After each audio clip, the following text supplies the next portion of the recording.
نحمده ونصلي على رسوله الكريم اما بعد فاعوذ بالله من الشيطان الرجيم بسم الله الرحمن الرحيم رب اشرح لي صدري ويسر لي امري واحلل عقدة من لساني يفقهوا قولي۔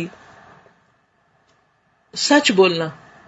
مومن ایک سچا انسان ہوتا ہے، وہ ہمیشہ سچ بولتا ہے، وہ ہر معاملہ میں وہی بات کہتا ہے جو واقعہ کے مطابق ہو، یعنی حقیقت کے مطابق۔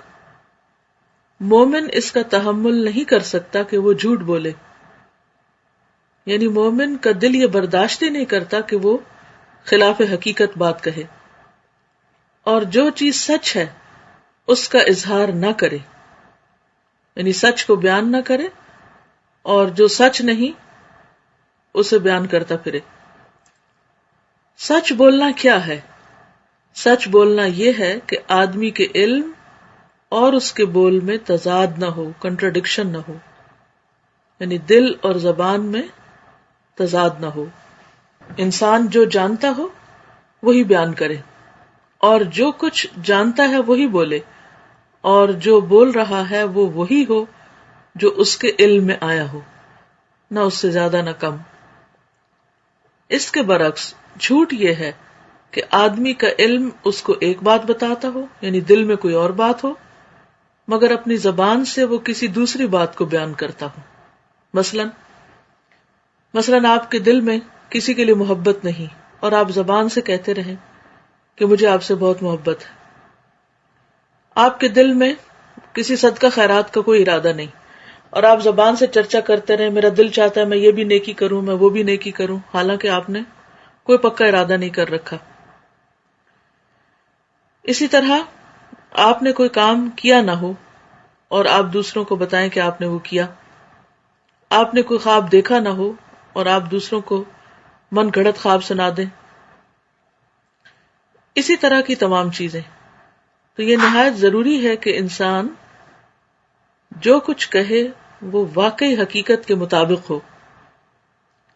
سچائی مومن کے کردار کا ایک اعلیٰ ترین پہلو ہے۔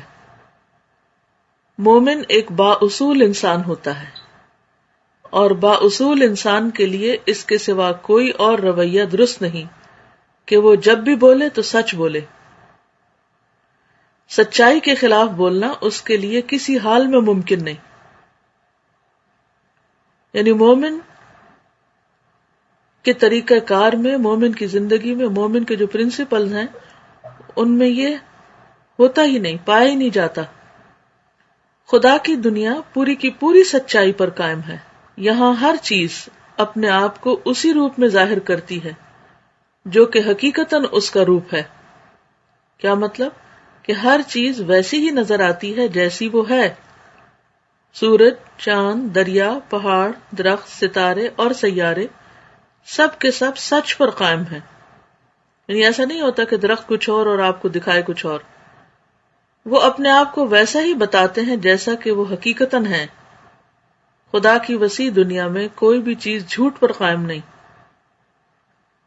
کوئی بھی چیز ایسی نہیں جس کی حقیقت کچھ اور ہو اور وہ اپنے آپ کو کسی اور صورت میں ظاہر کرے۔ یہی فطرت کا کردار ہے جو آفاقی سطح پر پھیلا ہوا ہے۔ آفاقی یعنی پوری کائنات میں۔ مومن بھی عین اسی کردار کا حامل ہوتا ہے، یعنی باقی ساری کائنات اللہ کی اطاعت کر رہی ہوتی ہے تو وہ بھی اللہ کی اطاعت کر رہا ہوتا ہے۔ وہ جھوٹ اور دو عملی یعنی ڈبل سٹینڈرڈ سے مکمل طور پر پاک ہوتا ہے۔ مومن سراپا سچائی ہوتا ہے۔ مومن سراپا سچائی ہوتا ہے، اس کا پورا وجود سچائی میں ڈھلا ہوا ہوتا ہے۔ اس کو دیکھتے ہی یہ محسوس ہونے لگتا ہے کہ وہ اندر سے باہر تک ایک سچا انسان ہے، یعنی صرف اس کے بولنے سے نہیں بلکہ اس کے انداز سے، اس کی گفتگو سے، اس کے ایکسپریشن سے اس کی سچائی جھلکتی ہے۔ سچ بولنا مومن کے لیے صرف ایک پالیسی نہیں بلکہ وہ اس کا دین ہے۔ یعنی وہ صرف اس لیے نہیں کہتا کہ میرے پرنسپلز میں کہ سچائی بولوں، بلکہ یہ تو دین کا حصہ ہے۔ سچائی کے معاملے میں سمجھوتا کرنا اس کے لیے ممکن نہیں، یعنی کمپرومائز نہیں کرتا سچ بولنے میں. وہ سچ بولتا ہے کیونکہ اس کے بغیر وہ زندہ نہیں رہ سکتا. وہ سچ بولتا ہے اس لیے کہ وہ جانتا ہے کہ سچ نہ بولنا اپنی ذات کی نفی ہے، یعنی اپنے آپ کو جھٹلانا ہے، اپنے ہی دل کی بات نہ بتانا ہے، اپنے ہی خلاف جانا ہے، اپنا ہی دشمن بننا ہے، کیونکہ اندر تو کچھ اور کہہ رہا ہے اور باہر سے کچھ اور، زبان کچھ اور بول رہی ہے. تو گویا انسان اپنے آپ کی نفی کر رہا ہے، اپنے آپ کو جھٹلا رہا ہے. اور جو چیز خود اپنی ذات کی نفی ہے اس کا ارتکاب کسی بھی شخص کے لیے ممکن نہیں. یعنی اگر وہ کرتا ہے تو وہ دراصل ایک غلط رویہ اختیار کرتا ہے، کیونکہ حقیقت تو نہیں بدلتی. اور قیامت کے دن تو دلوں کے حال کھول کر رکھ دیے جائیں گے، یوم تبلی السرائر، اور جو کچھ اندر ہے وہ باہر نکال کے رکھ دیا جائے گا. پھر اپنے آپ کو کوئی کیسے جھٹلا سکے گا. استاذہ ایک کمنٹ ہے، یہ لکھتی ہیں بسم اللہ الرحمن الرحیم. پیاری استاذہ السلام علیکم ورحمۃ اللہ وبرکاتہ. وعلیکم السلام ورحمۃ اللہ وبرکاتہ. الحمدللہ اس دفعہ قرآن کے ساتھ ساتھ اسلامک تعارف کتاب بھی پڑھائی جا رہی ہے جس سے قرآن کو سمجھنے میں بڑی مدد مل رہی ہے. آج کا مضمون تھا سچ بولنا. میں اس سلسلے میں آپ سے کچھ شیئر کرنا چاہوں گی. آج سے تقریباً 10-11 سال پہلے کی بات ہے کہ میرے شوہر کا اسٹور ہوا کرتا تھا. انہیں کسی ملازم کی ضرورت تو نہ تھی مگر کوئی ایک جاننے والا پاکستان سے یہاں آیا، اس کو ضرورت تھی، اس وجہ سے اس کو رکھ لیا. ہفتے میں ایک دو دن وہ آتا تھا. یہ بتاتی چلوں کہ میرے شوہر بہت ڈسپلن والے اور اصول پسند ہیں. انہوں نے مجھے کہہ دیا تھا کہ کبھی جھوٹ نہ بولنا، جو چاہیے مانگ کر لے لینا. لیکن عورت چونکہ فطری طور پر عادت سے مجبور ہوتی ہے، ہر ہفتہ میرے شوہر پیسوں کا بیگ گھر لاتے، دوسرے دن بینک میں جمع کرانا ہوتا. میں جانتی تھی میرے شوہر پیسے گنتے نہیں اور بہت کھلا ہاتھ ہے، بچاتے نہیں ہیں. میں نے سوچا چلو تھوڑے نکال کر دیکھتی ہوں. میں نے ہر ہفتے پیسے نکالنا شروع کر دیے. اللہ گواہ ہے، نہ خود پر خرچ کیا نہ میکے والوں پہ، کیونکہ مجھے الحمدللہ میرے شوہر سب کچھ دیتے تھے. بس خود ہمارے مستقبل کے خوف ہی سے ضرورت پڑنے پر ان کو سرپرائز دوں گی سوچ کر نکال لیتی تھی. خیر یہ سلسلہ کچھ عرصہ جاری رہا. ایک دن میرے شوہر گھر آئے، پریشان تھے. میں نے کہا خیریت ہے؟ کہا کل سے میں اس لڑکے کو منع کر دوں گا، مجھے لگتا ہے وہ پیسوں میں گڑبڑ کر رہا ہے. 2-3 ہفتے سے مجھے شک تھا. کل میں نے رجسٹر دیکھا تھا، میرے حساب میں زیادہ پیسے ہونے چاہیے تھے مگر کم ہے.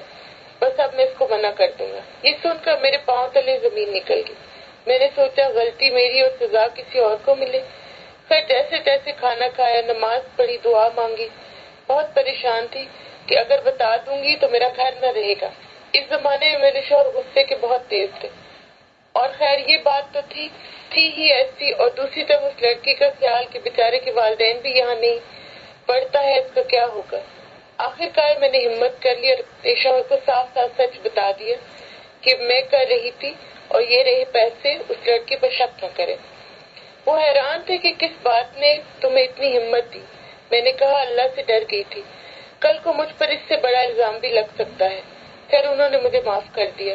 اس کے بعد میں سمجھتی تھی کہ وہ کبھی مجھ پر بھروسہ نہ کریں گے، مگر الحمدللہ اس واقعے کے بعد ان کا بھروسہ مجھ پر اور بڑھ گیا. انہوں نے کہا تم نے سچ بول کر مجھے گناہگار ہونے سے بچا لیا. اور میں نے بھی اللہ کا شکر ادا کیا جس نے مجھے سچ بولنے کی توفیق دی، ورنہ کیا ہوتا، آج میں کہاں ہوتی، میرا ضمیر مجھے چین لینے نہ دیتا. آج اس لڑکے کی شادی بھی ہو چکی ہے، ماشاءاللہ 2 بچے ہیں، بڑی عزت کے ساتھ ملتا ہے. اللہ کا شکر ہے کہ میرے اس سچ نے میری زندگی بچا لی. الحمدللہ. واقعی ہمیشہ یہ سنتے ہیں کہ سچ میں بہت برکت ہے اور سچ انسان کو نیکی کی طرف لے جاتا ہے، جیسے کہ وہ حدیث میں بھی آتا ہے نا کہ ان الصدق یہدی الی البر، سچ نیکی کی طرف لے جاتا ہے. اور نیکی جو ہے وہ انسان کو جنت کی طرف لے جاتی ہے، اور آخرت کی جنت کے علاوہ دنیا میں بھی انسان کے لیے باعث سکون ہوتی ہے. جبکہ جھوٹ بول کر انسان کبھی بھی خوش نہیں رہ سکتا، کبھی بھی مطمئن نہیں ہو سکتا. تو اللہ تعالیٰ سے دعا ہے کہ وہ ہمیں واقعی سچا بنا دے اور سچے انسانوں میں اٹھائے. کونوا مع الصادقین جیسا کہ آتا ہے قرآن پاک میں. تو اللہ تعالیٰ ہمیں صحیح معنوں میں سچائی کی توفیق نصیب کرے. وآخر دعوانا ان الحمد للہ رب العالمین. السلام علیکم ورحمۃ اللہ وبرکاتہ.